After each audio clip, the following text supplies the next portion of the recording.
We have finally made it to the day of the official gameplay reveal. Paralives has kept the majority of life mode in secret for good reason. Now they're at a stage where they can showcase a very basic version of gameplay. See, I told you Paralives was never a scam? Still, you have the right to be skeptical. Being skeptical is a good thing that benefits you as the player and the development team in some cases. However, it's only been 5 years and live mode is close to an early access state. That's actually a pretty fast time frame considering this is an indie studio that only started with one person. Personally, I think it's very ignorant at this point to say it's taking too long. All I will say to that is please do your research if you really do think 2019 to 2025 for early access was not a reasonable time span. Anyway, there is a lot of new and I want to dive deeper into the original ideas.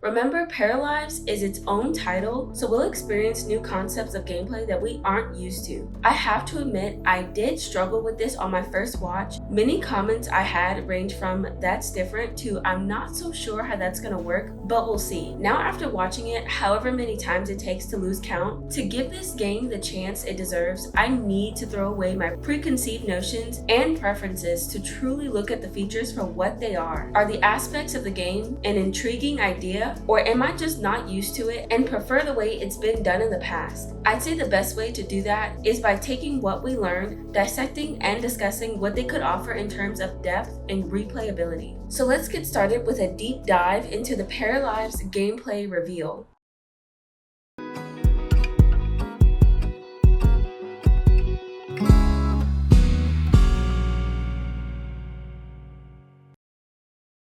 You start off with limited options to create a distinct foundation of who your para is. You choose their vibe, who they are in social situations, and personal talent. There are 7 points to allocate into broad categories. You choose from a few lifestyle habits such as preferred diet, cleaning, and sleeping habits, and that's all you get in the beginning. My first thought went immediately to how few options there were to decide the main attributes of a personality. At the same time, I couldn't think of an example that would make sense. Every new idea I thought of felt too specific, like a personality trait, and that's not what the team was going for. If another attribute was added, it would need to be something that all paras would have some level of the characteristic within them. We eventually find out later the reason they chose to keep the personality so simple was to allow room for the paras to adapt and change with gameplay. A dynamic personality. You shape them with your decisions in gameplay. What have I literally been saying this entire time about immersion? This is it. Gameplay being used to add more depth to your parafolk has so much replay value. Imagine being a completionist and trying to go through each evolution your paras could take. I would love a happy medium between just slightly more options in the beginning, but if it turns out they want to save new additions for when you're in live mode, I'll take it. It's going to be hard not to constantly repeat it's all a work in progress, but it's true. Still, I'm already so in love with the way things are turning out.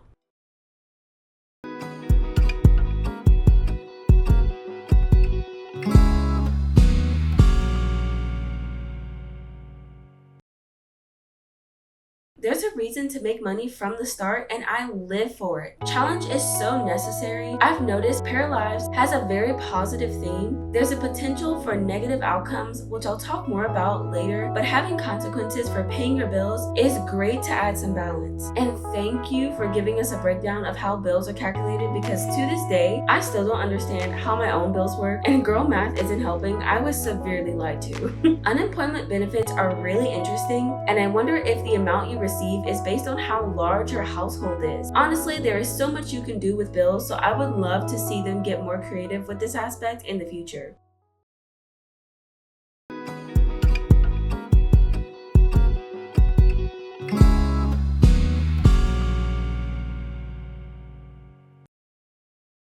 The hiring sign outside the window is my kind of realism. I would have never thought of having a now hiring sign myself. Depending on your application points, you can start from a lower rank barista, or if you have more experience, you can apply for a job that meets your qualifications and become a general manager. Yeah, this is definitely going to be a trend where gameplay matters in what you can do. Yes, you as the player must make decisions, but what opportunities are available to you are all determined by how you play. It is up to you if you want to upgrade your rank when the opportunity is available. Imagine having a para who decides to work as a cook for most of their life. Maybe they're scared or don't feel like they have what it takes to apply to be a general manager. The way they give you the tools to build up so many stories is just so...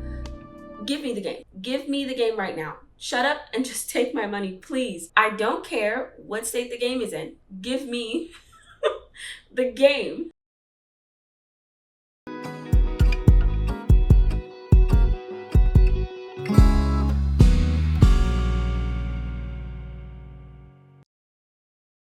The innovative way skills are handled makes so much sense, and I don't want it any other way. Technically, in real life, there is a general knowledge you can have in music, and those specific abilities you can train under that umbrella of music improves your general knowledge. Now, with a higher understanding of music, you'll have an easier time honing similar skills. Say you have a knack for playing the guitar, but you want to pick up the piano. You're probably already aware of the basics, so you'll have an easier time learning than someone who has no basic music skills. Literally talking about this is making my brain run in circles, but in the best way. I could go on and on and on about how integral this is for gameplay, from creating different ways to explore your para's interests to also showing differences from one parafolk to the next. This game is dangerous. Paralives has a dangerous amount of potential, and it's honestly so scary.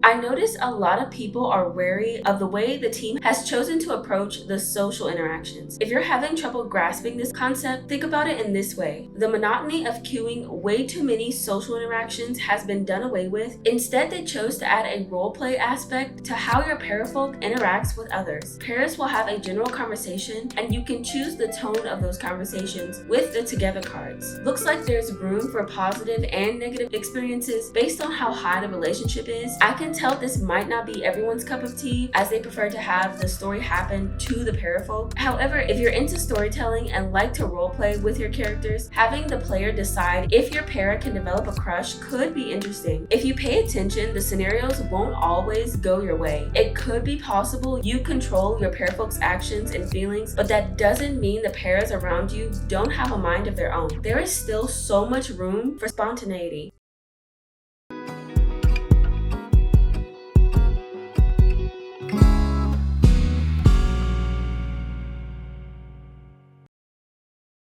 The subtle suggestions that pop up at the bottom right feel so comforting. They are present if you wanted to know your para's whims and desires, but out of the way enough to give you room to steer the narrative in your own direction. Having the ones in this way also solves a problem I've had for forever when it comes to keeping up with motives. A motives panel would be nice, but I can picture me adapting to the style. A little reminder of when needs are low to save time for more storytelling. Quiet indications of their mood are a nice way to get the aspect out of the way, but still remind you to keep your para alive and comfortable. Personally, I think they should take the risk and only have these reminders to give you an idea of how your para is doing. They will get a lot of pushback, but this style is not new, and many other games use this technique. We could learn a little to get used to a bit of change. The life sim community can struggle pretty hard with this sometimes, but all I can say to that is we need to do better.